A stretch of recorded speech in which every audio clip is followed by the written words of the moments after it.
Y ahora vamos a entrar un poco en el análisis de las noticias. Muy bien. Sin dudas hay un tema que me parece que se está discutiendo mucho y que tiene, bueno, ayer vimos una conferencia de prensa encubierta en descargo en juicio oral y público, que fue la conferencia que dio Cristina Kirchner. Y bueno, también escuchamos al presidente Fernández, ¿no?, que muy obedientemente está promoviendo ahora una reforma judicial. Es interesante ver un video que está difundiendo Cadena 3, cuando Alberto Fernández visitó los estudios de Cadena 3 y se entrevistó con uno de sus dueños, con don Mario, que falleció ya en el año 2019. Es interesante verlo, Alberto Fernández, lo que él dice sobre la reforma judicial, porque hay que escucharlo y después escuchar lo que dijo en el Congreso hace un par de días atrás. Vamos a ver primero el video de Alberto Fernández en el estudio de Cadena 3, donde él, hablando, dice lo siguiente. Están hablando de que hay que cambiar la justicia. Yo no dije eso. Yo no dije eso. No, Pero la gente de su partido. Usted si la cosa que dice Carrió se las carga Macri. La cosa que dice Carrió se las carga Macri, contésteme. La cosa que dice, ¿cómo se llama este hombre? Fernando Iglesias, ¿usted se las carga Macri? No, entonces seamos ecuánimes. Yo ya sé que es opositor mío, pero sea ecuánime. Sea ecuánime. ¿Por qué usted no salió a decir, no, nosotros no tenemos por qué cambiar a la justicia? Porque todo el mundo piensa, no. Pero usted escucha selectivamente. ¿Cómo selectivamente? Sí, escucha selectivamente, porque yo nunca dije semejante cosa. Pero si yo no y a los que dijeron, su partido. Y perdón, pero usted escucha selectivamente porque dije 500 veces que lo que dijo, por ejemplo, Membo Giardinelli y lo que dijo Zaffaroni no es mi opinión. Usted escucha selectivamente, entiendo que esté predispuesto a eso, pero usted escucha selectivamente, no lo tome a mal. Dice que no va a pasar eso. No lo voy a hacer porque eso. Lo quiero grabar para tenerlo. Grábelo, lo vamos a guardar el recuerdo porque no me va a poder retrucar nada. Como no me pudo retrucar recién las cosas que dije antes. Si usted bajara su animosidad y recuperara la imparcialidad, todo sería más fácil. Pero bueno, guárdelo, porque yo no miento, el que miente es Macri. Yo soy un hijo de un juez. Respeto el Estado de Derecho. Hace 30 años enseño en la Universidad de Buenos Aires. No borro con el codo lo que le enseño a mis alumnos. Bueno, uno lo escucha a Alberto Fernández y uno dice, la pucha, es un hombre de convicciones. No borro con el codo lo que escribí, soy profesor de Derecho, soy hijo de un juez. Se reivindicó como parte heredero, ¿no?, de la familia judicial. Y de repente, el mismo Alberto Fernández, porque yo acá quiero decir que no es que lo abdujo un extraterrestre y lo reemplazaron, no. El mismo Alberto Fernández, con la misma convicción, con la misma, digamos, certeza, con la misma entereza, va al Congreso y el 1 de marzo, o sea, hace pocos días, dice exactamente esto que vamos a ver en video. Observamos cómo sale a la luz un perverso sistema en el que se entremezclan jueces, fiscales, pretensos espías y reconocidos periodistas para hacer un seguimiento ilegal de personas detenidas y para montar extorsiones judiciales. Todo se sabe y todo sigue transcurriendo como si nada pasara. Vivimos tiempos de judicialización de la política y de politización de la justicia, que terminan dañando la democracia y a la confianza ciudadana, porque todo se trastoca. Asistimos a condenas mediáticas instantáneas, sin posibilidades serias de revisión. Sufrimos la discrecionalidad de los jueces expresada en demoras inadmisibles de procesos judiciales que afianzan el clima de impunidad. Padecemos la manipulación de decisiones jurisdiccionales en función de intereses económicos o partidarios que conducen a medir los hechos con distintas varas. Con el propósito de comenzar a revertir esta situación, elevé hace un año un proyecto de ley que reformula el funcionamiento del Fuero Federal. La medida obtuvo media sanción por parte del Senado. Aspiro a que la honorable Cámara de Diputados aborde el tema, lo debata, lo corrija si es necesario y lo apruebe. Con eso estaríamos dando un primer paso en favor de mejorar la administración de justicia. Bueno, de repente el mismo que decía no voy a reformar la justicia, dice, bueno, mandé un proyecto de reforma judicial. Es como raro, ¿no? Es raro ver a una persona contradecirse en tan poco tiempo en su vida, porque uno puede decir, bueno, tuvo tiempo para pensarlo. Vamos a ser claros, lo que está apuntando la reforma judicial y donde se le encendieron todas las alarmas al kirchnerismo es con la condena a Lázaro Báez. O sea, ahí fue lo que pasó. O sea, lo que sucede es que la condena a Lázaro Báez en el kirchnerismo fue como una bomba atómica. O sea, se vieron, o sea, en ese momento todos eran Lázaro Báez. Claro. Todos se dieron cuenta que podían estar, ya no 3, 4 años, que saco la domiciliaria, que soy hipertenso, que no sé cuántas cosas, entonces denme una prisión VIP, sino que se dieron cuenta, o sea, se la están viendo venir. Toda especie presiente su extinción. El kirchnerismo evidentemente ha llegado a la cúspide de la caradurez política, ha llegado a la cúspide de la corrupción. Ayer uno la veía a la vicepresidente Cristina Kirchner actuando nuevamente, ¿no? Nuevamente como primera actriz, elevando el tono de voz, enojada, tratando a los jueces mal, que todos la atacan, que ella es una víctima poco menos de una gran conspiración del Poder Judicial en su contra, y la realidad es que ellos no pueden justificar su patrimonio, no pueden justificar sus bienes, no pueden justificar los hoteles, las tierras, no pueden justificar que sus funcionarios andan revoleando bolsos de dólares, que tenían un centro, digamos, de cambio de dinero donde pesaban el dinero. O sea, el dinero iba por kilo, llevaban las valijas, los bolsos, o sea, ese es el problema. Y si vamos a hablar de una reforma judicial, y si vamos a hablar de una reforma ética y moral, si vamos a hablar de algo en serio, tampoco es aceptable que el presidente hable de privilegios y privilegiados, hablando del Poder Judicial, delante de 300 tipos que tienen fueros. Porque ¿cómo vas a hablar de privilegios delante de privilegiados? A ver, estaba hablando ante un par de centenares de personas que son los únicos en la República, los únicos en el país, que son personas con fueros. Entre ellos la propia vicepresidente Cristina Kirchner. Porque si a Cristina Kirchner la condenan, no la pueden llevar detenida. No, hay que hacerle todo un juicio, de una cuestión de procesamiento para poder destituirla del cargo. A ver, Carlos Saúl Menem se murió en libertad, después de hacer todos los crímenes que perpetró durante su gestión, después de destruir Río Tercero, después de todos los casos en los cuales estuvo involucrado, que son decenas, y que aún así son la 10ª parte de lo que tiene en su haber el kirchnerismo. Aún así, o sea, lograron superar a Menem, y por lejos. Menem prometió la estratosfera y el kirchnerismo llegó a la estratosfera de la corrupción. Y desde ese punto de vista, eso es lo que también pretenden ahora. ¿Cómo un presidente va a hablar de privilegios delante de los privilegiados? Ahora, ¿quieren hacer una reforma en serio? Fantástico.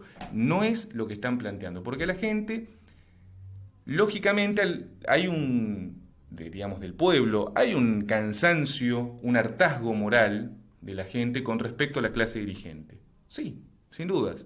La gente está cansada de los privilegiados. Y sí, es verdad. Hay una parte del Poder Judicial, que es la familia judicial, que realmente tiene privilegios. Eso es verdad. Ahora, la reforma judicial apunta también a otros puntos, porque, fíjense ustedes, el presidente lo que quiere crear ahora es un tribunal de revisión de garantías constitucionales, un hermoso nombre para invocar arriba de la cúspide de la burocracia judicial otro tribunal más, a los efectos de demorar precisamente que queden en firme los fallos condenatorios. Porque ustedes tienen primera instancia, después tienen Cámara, después tienen casación y listo, fallo de casación, queda en firme la condena. Lo que le pasó a Lázaro Báez, lo que le ha pasado a tantos. No, ahora iría, de acuerdo a la reforma judicial de Fernández, o de los Fernández, porque Fernández realmente no pisa, creo que no lee un libro de derecho hace 30 años, y lo demuestra todos los días.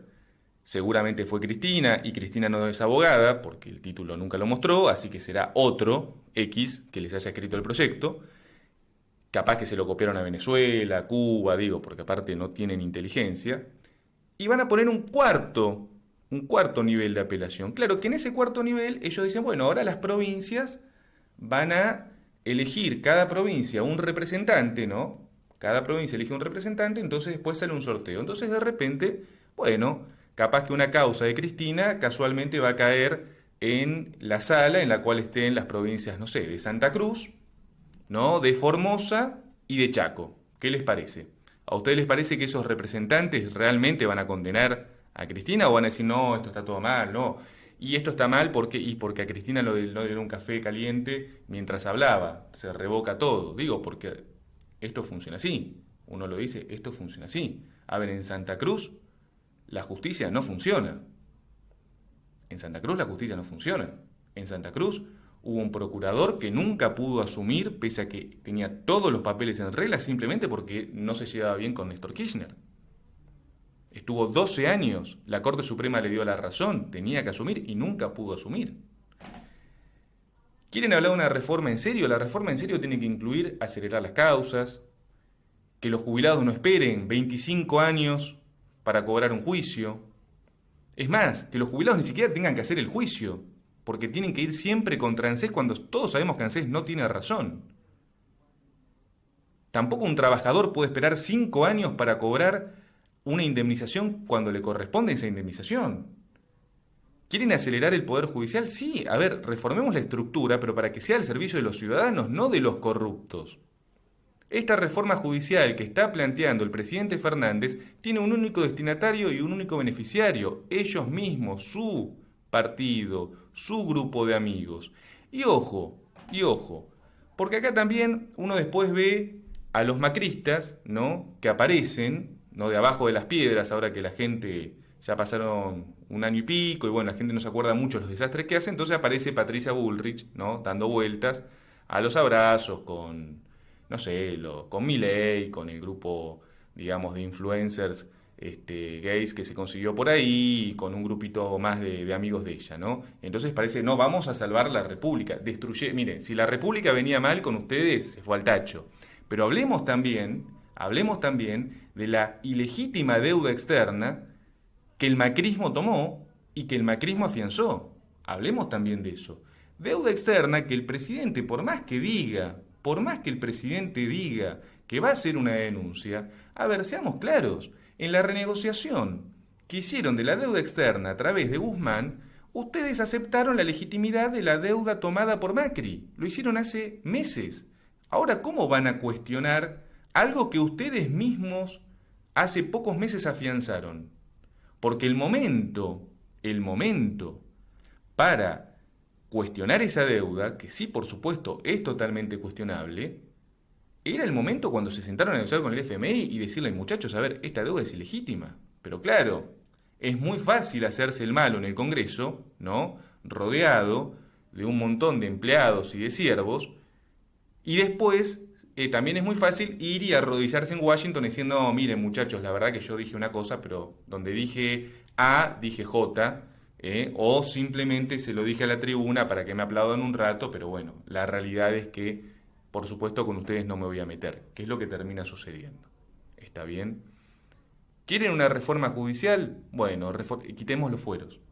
Quitemos de una vez los fueros. Hagamos una reforma constitucional y quitemos los fueros. No tiene por qué haber privilegios. Si no hay prerrogativas de sangre, tampoco hay prerrogativas administrativas. Cuando dice, que yo me acuerdo que una de las grandes defensoras de los fueros era Elisa Carrió, o es Elisa Carrió, del macrismo. Y decía, no, porque eso es algo importante, porque para poder hablar y poder denunciar, para que no nos metan presos, miren, la verdad, a ver, nadie los metió presos, los tenía metido presos por 10.000 millones de cosas y no los metieron presos. Eso era, si ustedes quieren, en otro contexto histórico, en otra Argentina, porque esa constitución, mal copiada de la de Estados Unidos de 1853 y peor reformada en 1994, esa constitución estaba pensada para otra época, una época del siglo XIX, donde veníamos de las guerras civiles y bueno, toda la cuestión que sabemos que pasaba sangre, que si no te decapitaban, te terminabas exiliando, etcétera, etcétera. Eso ya no va más. O sea, no vengan con los argumentos estúpidos de una supuesta defensa de la República que no ejercen. ¿Está bien? Porque aparte las denuncias de ustedes no sirven para nada, porque nunca, la verdad, las llevan. Yo me acuerdo cuando Carrió decía, tengo cajas de pruebas, ¿no? Que fue a Estados Unidos, dijo, acá tengo las presentó un día en una gran conferencia de prensa, diciendo acá tengo cajas de pruebas que las traje de allá, voy a destapar ollas. Nunca destapó nada. Nunca destapó nada. Lo que sí, lo único que hizo Elisa Carrión todo este tiempo es broncearse más, ir a Punta del Este, desaparecer, aparecer, profetizar apocalipsis, volver a desaparecer, profetizar otro apocalipsis, volver a desaparecer y seguir votando a los peores. Porque digo, Carrió, si fuera tan vidente, no hubiera apoyado de la Rúa y a Macri, ¿no? Digo, si fuera tan inteligente y fuera tan vidente y supiera tantas cosas, bueno, creo que demostró bastante incapacidad. Por eso digo que los macristas tampoco aparezcan ahora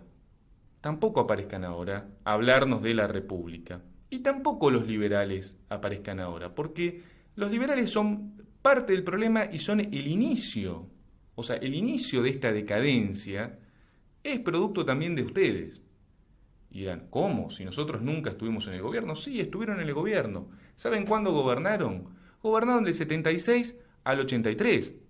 Porque los militares que derrocaron al último gobierno constitucional peronista, en serio, que fue el gobierno de María Estela Martínez de Perón, trabajaron para ustedes, pusieron ingenuamente la cara por ustedes, y fíjense que acá tenemos presos militares por ese gobierno, pero no tenemos ningún civil preso por ese gobierno, no tenemos ningún empresario preso por ese gobierno, no tenemos ningún dirigente político preso por ese gobierno. Ninguno.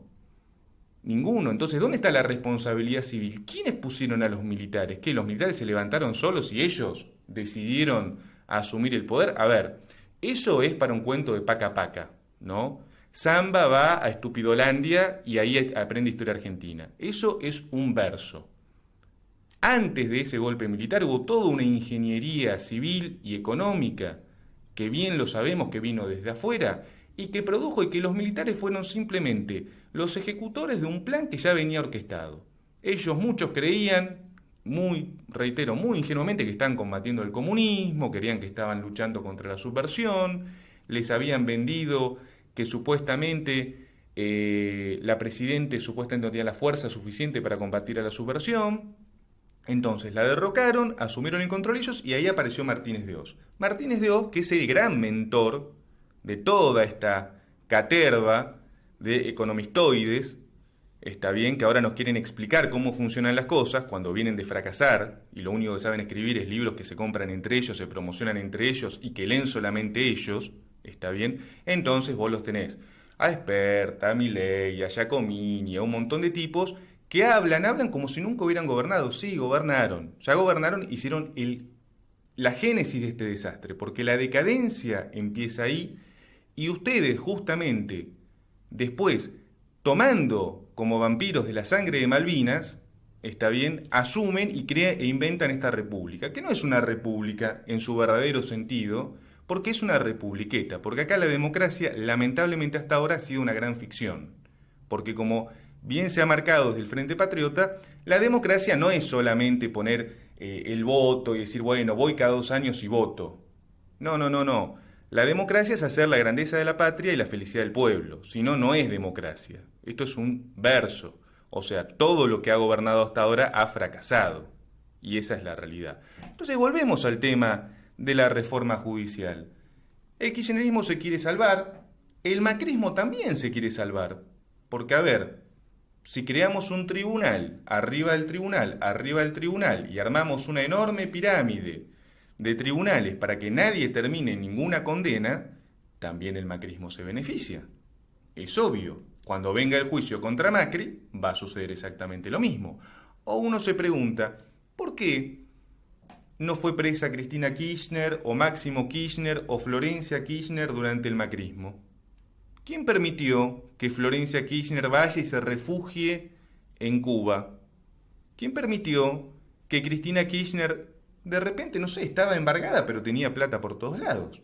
Supuestamente no podía mover un peso, pero la verdad seguía haciendo su vida de reina egipcia, su piso en Recoleta, sus movimientos, guardias personales, la Policía Federal escoltándola a donde vaya.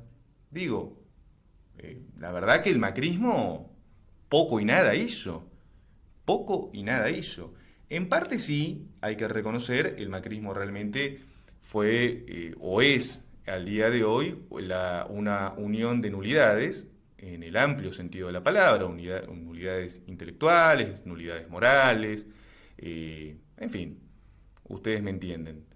Pero por el otro lado, más allá de las incapacidades propias que los afectan en su discurso y en su quehacer diario, también es verdad que aún el más incapaz tenía elementos de prueba para demostrar que había corrupción en el gobierno kirchnerista. Digo, no había que ser un genio. Digo, no era tan complicado.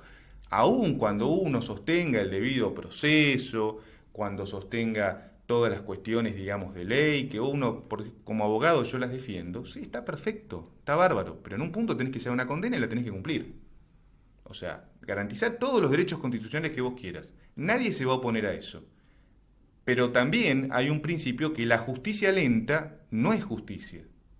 Y esto se aplica para este caso, porque ustedes fíjense, el abuelo tiene que esperar 20 años para cobrar un juicio.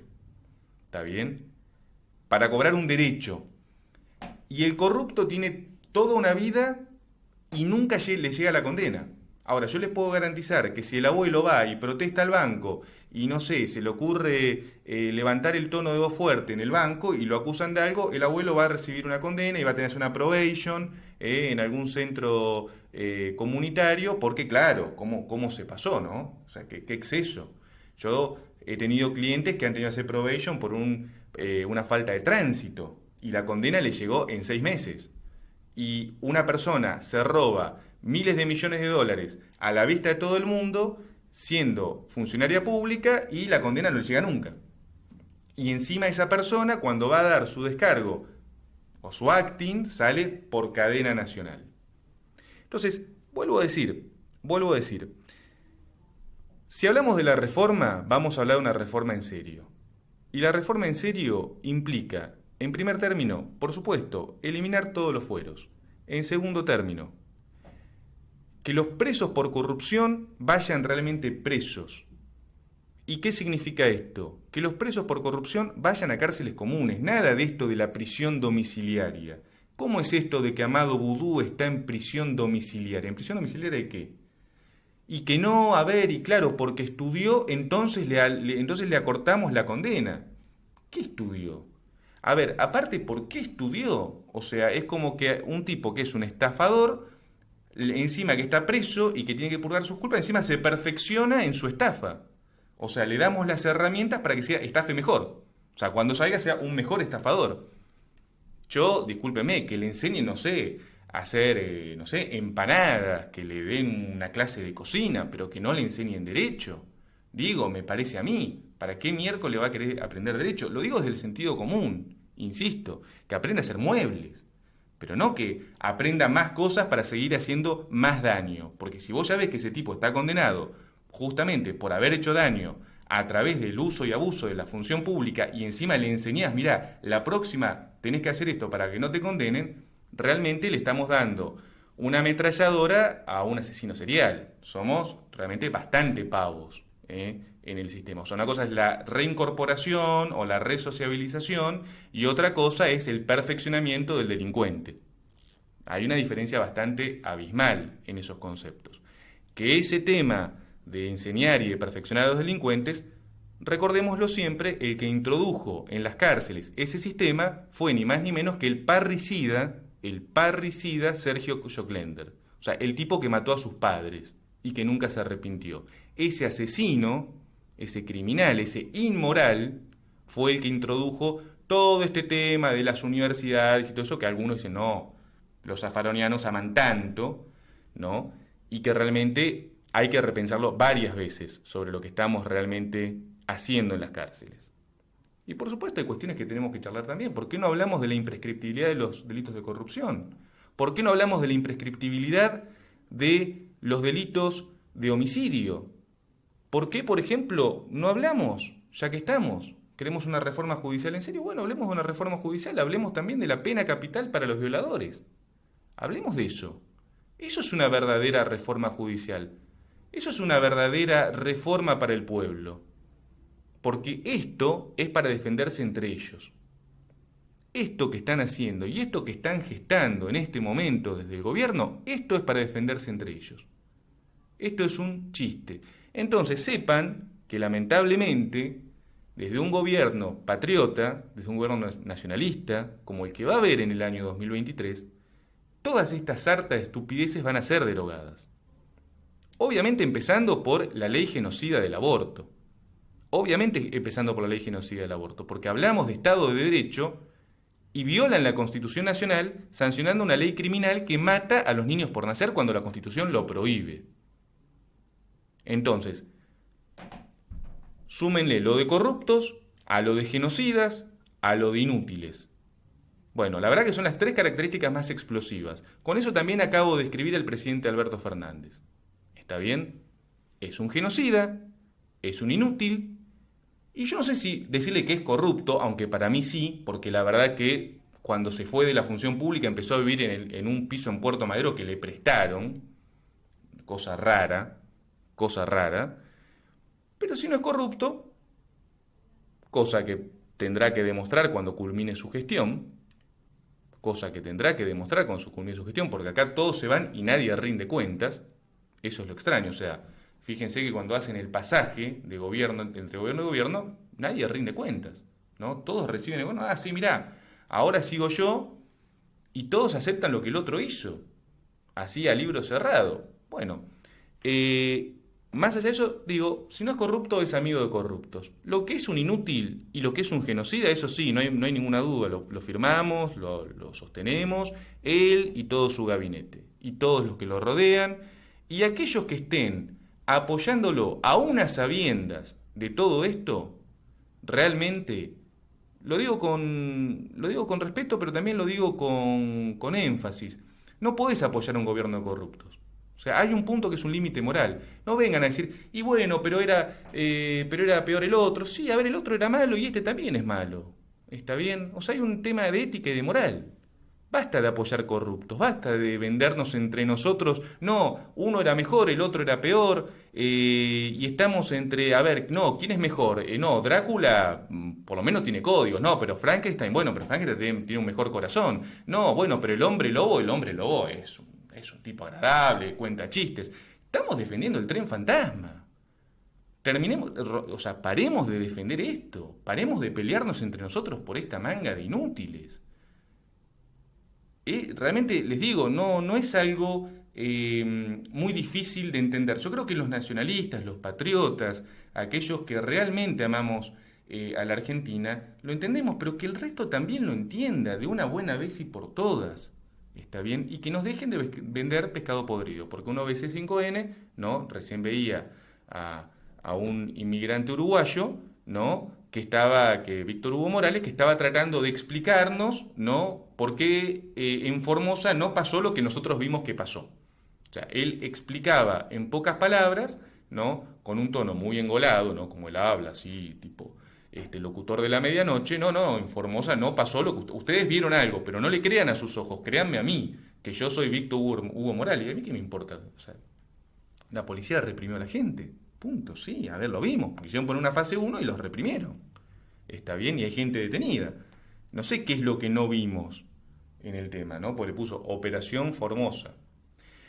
Yendo, y para cerrar en el tema, entonces, tenemos un presidente que dije es inútil, que es genocida, que es corrupto, o por lo menos que protege a los corruptos, y además, como hemos visto, porque si uno no lo muestra, no te lo creen, hubo que mostrarlo, que es un tipo que efectivamente borra con el codo aquello que escribe con la mano. O sea que aparte de todo es un chanta, ¿está bien?